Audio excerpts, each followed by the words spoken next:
Most outlaws thought that they were running away from the law. But in 1911, they had no idea that they were running towards the end of the world. Our vile story takes us to the road, but this isn't a normal road. This is the wickedest road in the West.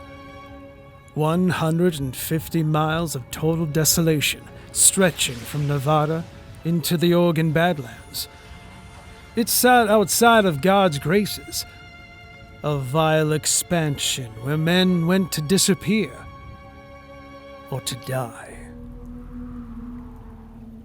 The year is 1911, and the frontier was supposed to be dead. Civilization had arrived, carrying a badge and a stopwatch. But in this specific lonely trail, the Vile didn't care about a calendar. It lived in a deep, dark canyon where the ground was always slick with blood and alkali dust. The crime here wasn't clever. It was a casual butchery. Stories filtered back from the deep desert of entire families gone. All of their belongings found scattered, but them, well, consumed by the desert, as if they'd never existed. But the Vile also had a badge. Meet Captain J.P. Donnelly and the Nevada State Police. He didn't believe in rehabilitation. He believed in removing the rot.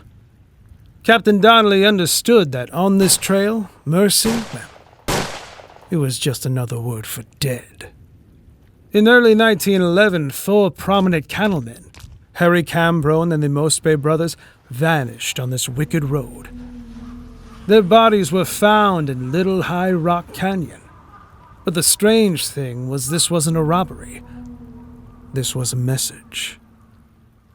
J.P. Donnelly didn't just organize a manhunt. He declared war. And this wasn't a normal posse. This was a tactical assault force. But Donnelly had no idea what he was truly hunting. To truly understand J.P. Donnelly's terror, you have to understand the crime that horrified even him. He wasn't hunting standard outlaws. He was hunting ghosts.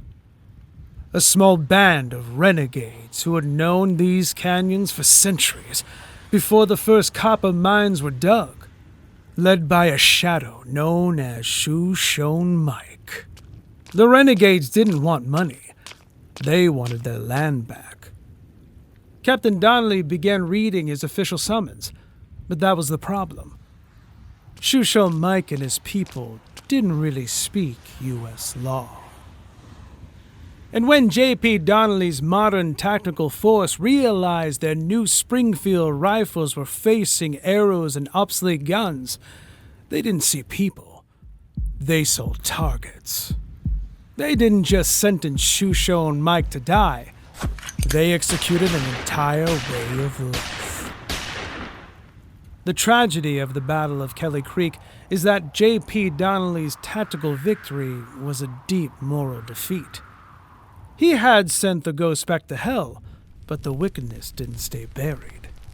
They say Donnelly spent his final months sitting on the porch, staring across the Nevada desert he had cleansed, surrounded by the vile ghosts of the men he had ordered killed in that ravine. Captain Donnelly had won the battle, but he could never quite get the smell of blood off his badge. Today, the Battle of Kelley Creek is a reminder of the last great manhunt of the American Southwest. But the true bone-chilling history is in the Nevada canyons, where the ground refuses to stay quiet.